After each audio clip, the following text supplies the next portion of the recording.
അങ്ങനെ ഒരുപാട് എന്ത് അങ്ങനെ അങ്ങനെ വേറെ അങ്ങനെ പതിയില്ല. അതൊന്നും വേണ്ട, നമ്പൂരി എടുത്തോളാം. അത് ഞങ്ങൾ മുന്നോട്ട് കാണാവുന്നില്ല. ഞാനിങ്ങനെ ഇങ്ങനെ ഇതെല്ലാം ഇങ്ങനെ അതല്ല നിങ്ങൾ അത് സ്വീകരിക്കണം. നേരെ പതിവായി വരുവും വേണം. ഞങ്ങൾക്ക് വെറുതെ പറയാനില്ല. നമ്മൾ ഞങ്ങൾക്ക് നൃത്തം ഭീമായി ഇഷ്ടപ്പെട്ടു. അതൊക്കെ ദൈവാധീനമാണ്. അല്ല അതൊന്നുമല്ല. അത് ഞങ്ങളിങ്ങനെ ഇവിടെ ഞങ്ങൾ ഇതുവരെ കണ്ടിട്ട് എങ്ങനത്തെ നൃത്തം ആയിക്കോട്ടെ. അതിനങ്ങനെ അത് ആടുന്നില്ല. അവാർഡ് അത് അവാർഡിന്റെ രൂപത്തിൽ എന്നാ പറയേണ്ടത്. അതിന് എന്താ പേര്? ദൈവം അങ്ങനൊരു. പിന്നെ വേറെ ഒരുപാട് ക്ഷേത്രങ്ങൾ വെച്ചിട്ട് ചിലവിക്കുന്ന ഷാര് എന്നൊരു ഇതായിരിക്കും, ഒരു കവർ പൈസ ആയിരിക്കും. വേറെ ഇരിക്കുന്ന ഒരു സ്വർണ്ണ ചെയിൻ.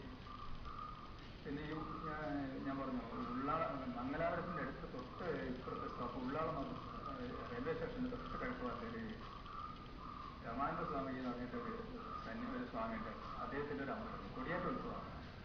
അവിടെ ഫെബ്രുവരി 17, ചിലപ്പോൾ ഫെബ്രുവരി 18 വരും. ഈ കുംഭമാസം 5 വേണം. കുംഭമാസം 5 മുതൽ 9 വരെ 6, 7, 8 ഇങ്ങനെ 5 ദിവസം. ഈ 5 ദിവസങ്ങളിലാണ് കൊടിയേറ്റം. അവിടെ ഞാൻ പോകുന്നത് 87 മുതൽ പോകുന്നുണ്ട്. കൊല്ലത്തിലും എന്നെ തന്നെ പഠിക്കും. അപ്പൊ ആടെ ഈ സ്വാമി നമുക്കൊരു സ്വർണ്ണ പഴക്കം തന്നിട്ടായിരുന്നു. പിന്നെ കൂടാതെ ഇടക്കെല്ലാം പിന്നെ പോയാൽ അദ്ദേഹം പിന്നെ ആടെ സ്വാമിക്ക് പ്രത്യേക ഒരു റൂമുണ്ട്. അതിന് വിളിച്ച് വെച്ച് കാര്യങ്ങളൊക്കെ പുസ്തകങ്ങളൊക്കെ ചോദിച്ച് വസ്ത്രമോ പൈസ ചിലത് ഷാല് എന്തെങ്കിലും എന്നതൊന്നുമില്ല. അദ്ദേഹത്തിനും എന്നതൊക്കെ വേറെ ആൾ വിളിക്കില്ല. ആ ഭാഗത്തിൽ ഒരുപാട് ആൾക്കാർ ധർമ്മം ചെയ്യുന്ന ആൾക്കാരാണ് നിർത്താണ്ട് ഞാനായിക്കോട്ടെ ഞങ്ങളിവിടെ പതിവായിട്ട് ആളുണ്ട്. ഞങ്ങൾ അയാളെ എന്തിനു വിളിക്കുന്നപ്പോൾ ഞങ്ങൾ ചെറുപ്പക്കാരുണ്ടല്ലോ, പ്രായമൊക്കെ ആയില്ലേ, അങ്ങനെ അപ്പൊ കൊല്ലത്തിലും പോകാറുണ്ട്. ഇപ്പൊ കഴിഞ്ഞ ദിവസം പോയിട്ടുണ്ടായിരുന്നു. എനിക്കൊരു പറയും അതിന് കൊല്ലത്തിലും ഈ ഇടക്ക് നമ്മളെ ഇത് വരും പ്രസാദം വരുന്നുണ്ട്.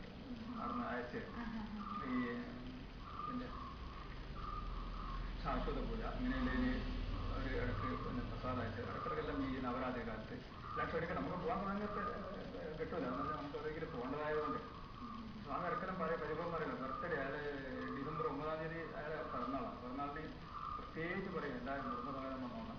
പോയി കഴിഞ്ഞാൽ എല്ലാവർക്കും സാരി ഇതെല്ലാം തരും. അത് സ്വാമി ചോദിച്ചതാണ്. അങ്ങനെ സമ്പ്രദായത്തിലുള്ള കടുമ്പ് പിന്നെ ആടെ ഉള്ളത് പിന്നെ ഈ മരച്ചക്കം അറിയില്ല. അത് കുറെ കൂടുതൽ ഭാരമുള്ളതാണ്. അത് ഇതുപോലെ എടുക്കണമെങ്കിലൊക്കെ നല്ല പാടാണ്. അത് മറ്റേ ഇതുപോലെയല്ല, മരത്തും കൊണ്ടുണ്ടാക്കിയിട്ടത് വെള്ളിയുടെ കട്ടിത്തരത്തിലുള്ള സാധനം. വെള്ളിയുടെ ഈ മണി കിഞ്ചി മുതലായ അതിനെയൊരു തൂക്കി നോക്കാൻ വിഗ്രഹം തൂക്കി നോക്കാറില്ലല്ലോ. അത് അങ്ങനെയൊന്നും ചെയ്യുന്നതല്ലല്ലോ. അപ്പൊ നമുക്ക് ഏകദേശം ഭാരം നോക്കുന്ന സമയത്ത് നല്ല ഭാരം, ഒരു 28-30 കിലോനടുത്ത് ഭാരം, കിലോ തൂക്കം വരും. അത് തലയിലേറ്റം ഒറ്റക്കാവില്ല. വേറെ